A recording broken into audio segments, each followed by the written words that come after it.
தேவனுடைய பிள்ளைகளே, நம்முடைய ஜெபத்திற்கு எதனால் பதில் வராமல் போகிறது, அதற்காக நாம் எப்படி ஜெபிக்க வேண்டும் என்று கடந்த பதிவுகளில் பார்த்தோம். கெஞ்சி ஜெபிக்க வேண்டும், பாவங்களை அறிக்கையிட்டு ஜெபிக்க வேண்டும், இப்பொழுது கண்ணீரோடு ஜெபிக்க வேண்டும். இயேசு சொல்கிறார் வேத புஸ்தகத்தில் லூக்கா 23:28 உங்களுக்காகவும் உங்கள் பிள்ளைகளுக்காகவும் அழுங்கள் என்று. நம் பிள்ளைகளுக்காக அழுது ஜெபிப்பது மிகவும் அவசியமாக இருக்கிறது. நம் பிள்ளைகள் இந்த உலகத்தை ஜெயிக்கவும் பாவ போராட்டங்களை ஜெயிக்கவும் நாம் ஒவ்வொரு நாளும் கண்ணீரோடு ஜெபிக்க வேண்டும். சங்கீதம் 6:6 தாவீது சொல்கிறார், என் கண்ணீரால் என் படுக்கையை மிகவும் ஈரமாக்கி என் கட்டளை நனைக்கிறேன் என்று. எத்தனை பேருக்கு இந்த அனுபவம்? கர்த்தர் நம் கண்ணீரை காண்கிறவர். சங்கீதம் 56:8 என் கண்ணீரை உம்முடைய துருத்தியில் வையும். எவ்வளவாய் கண்ணீர் விடுகிறார் பாருங்கள். சங்கீதம் 102:10 என் பானங்களை கண்ணீரோடு கலக்கிறேன் என்று சொல்கிறார். சங்கீதம் 42:3 இரவும் பகலும் என் கண்ணீரே என் உணவாயிற்று.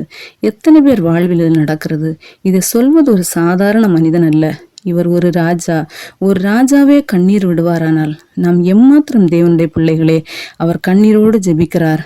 சங்கீதம் 116:8 என் கண்ணை கண்ணீருக்கும் என் காலை இடர்களுக்கும் தப்புவித்தீர்.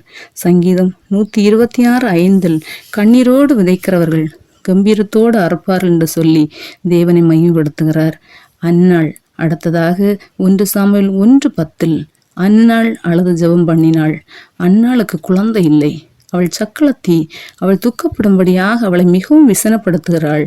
அன்னாள் கர்த்தரிடத்தில் மனங்கசந்து அழுகிறாள். அவளுக்கு ஒரு சாமுவேலை கொடுக்கிறார். அடுத்ததாக எசேக்கியா ராஜா. அவர் ஒரு ராஜா, வியாதிப்படுகிறார். பயங்கரமான வியாதி. சுவர்புறமாக திரும்பி மிகவும் அழுதான் என்று வேதம் சொல்லுகிறது. அப்பொழுது கர்த்தர் 2 ராஜாக்கள் 20:5 உன் விண்ணப்பத்தை கேட்டேன், உன் கண்ணீரை கண்டேன் என்று சொல்லி அவன் ஆயுள் காலத்தில் 15 ஆண்டுகளை அவனுக்கு கூட்டி கொடுக்கிறார். அடுத்ததாக யோபு என்று பெயர் கொண்ட தேவனுக்கு பயந்து நடக்கிற ஒரு மனிதா. எல்லாவற்றையும் இழந்து நிற்கிறோமா? கண்ணீரோடு கர்த்தரிடத்தில் வருவோம்.